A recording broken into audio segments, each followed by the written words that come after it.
Պարոն Պողոսյան, ձեր դատական նիստն էր այսօր, հերթական անգամ դատական նիստ էր նշանակված, ինչ եղավ, ինչ գործով եք այս անգամ։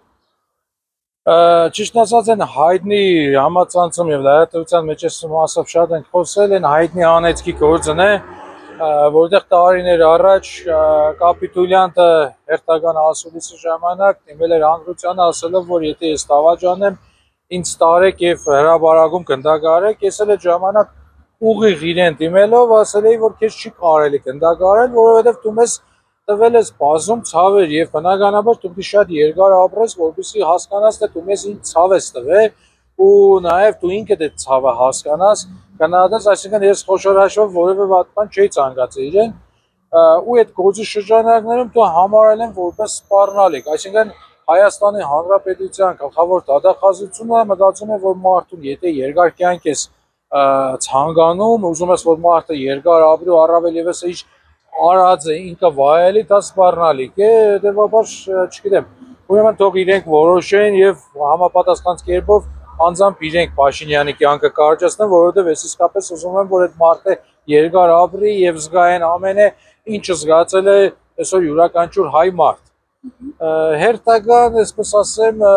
ֆարսն էր, ոչ դատավարություն, նույնիսկ ես դատարանի դահլիճում հրաժարվեցի իմ փաստաբանից ու պատճառաբանեցի, որ քանի որ իմ փաստաբանը պրոֆեսիոնալ իրավաբան է, ով հարգում է իր մասնագիտությունը եւ ես ինքս էլ եմ հարգում այդ մարդու մասնագիտությունը եւ չեմ ուզենա, որ մարդը իրավաբանությամբ զբաղվելու փոխարեն ժամանակ ծախսի եւ ինչ որ,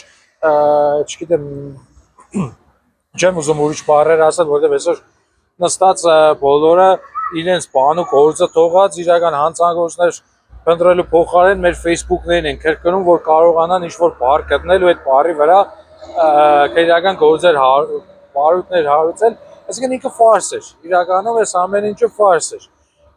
Ինչպես նաև որպես հայ տղամարդ ես հորդորել եմ դատավորին, մի քանի անգամ էլ հիմնավորել եմ, որ ես իր արտարադատությանը չեմ վստահում, որովհետև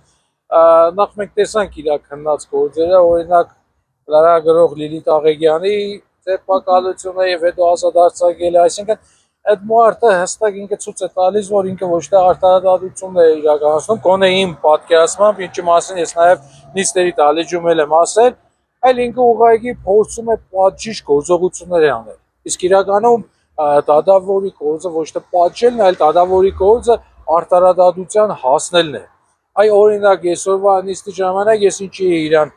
այսպես համառ կերպով հորդորում, որպեսզի ինքնապատասխանով դուրս գար, որովհետև պատկերացրեք նախորդ նիստերից մեկի ժամանակ ես իրեն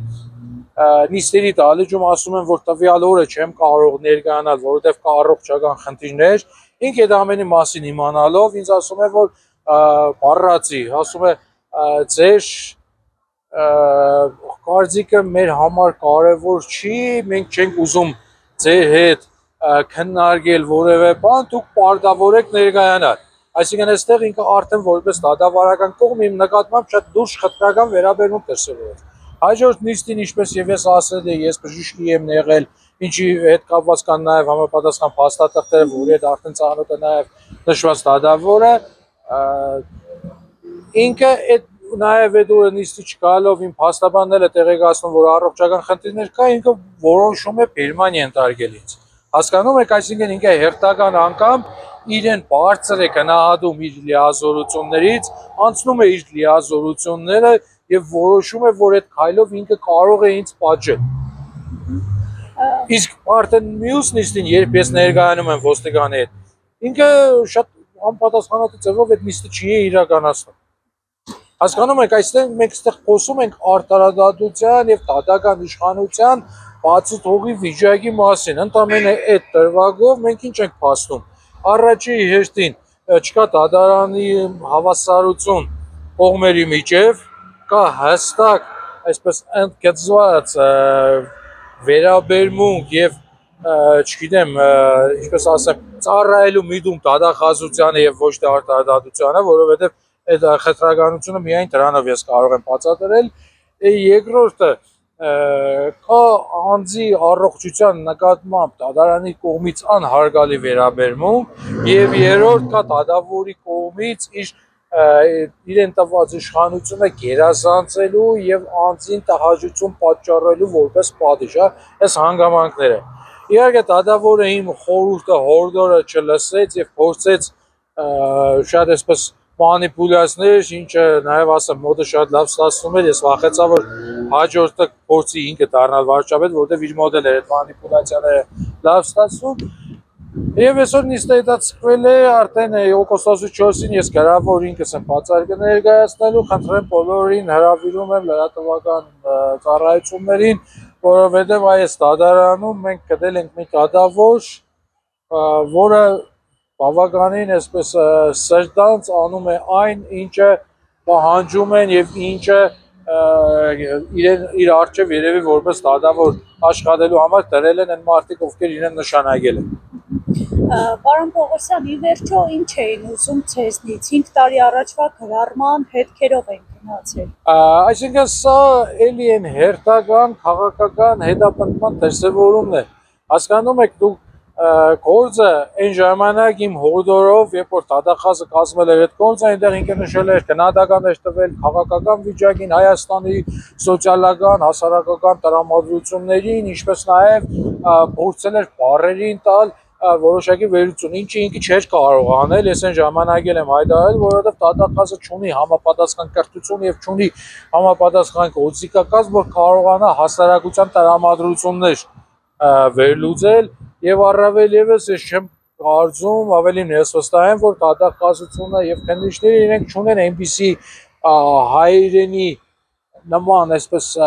գեղեցիկ եւ հզոր լեզվի գիտելիքներ, որ կարողանան այդ բառերին տան հստակ փորձագիտական գնահատականներ եւ այդ ժամանակ ուղարկել էին փորձագետի մոտ, ինչը նաեւ փորձագետի կողմից էր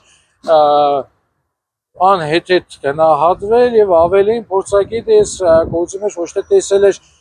ինչ որ բռնության կոչ, այլ ավելի շատ տեսել էր անեծք։